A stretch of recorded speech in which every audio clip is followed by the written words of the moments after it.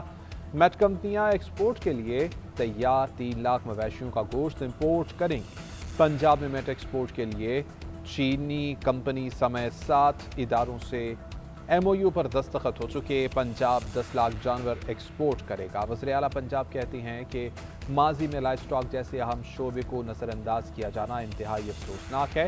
Life stock farmers کی معاشی خود انحصاری کا ذریعہ بنتے ہیں۔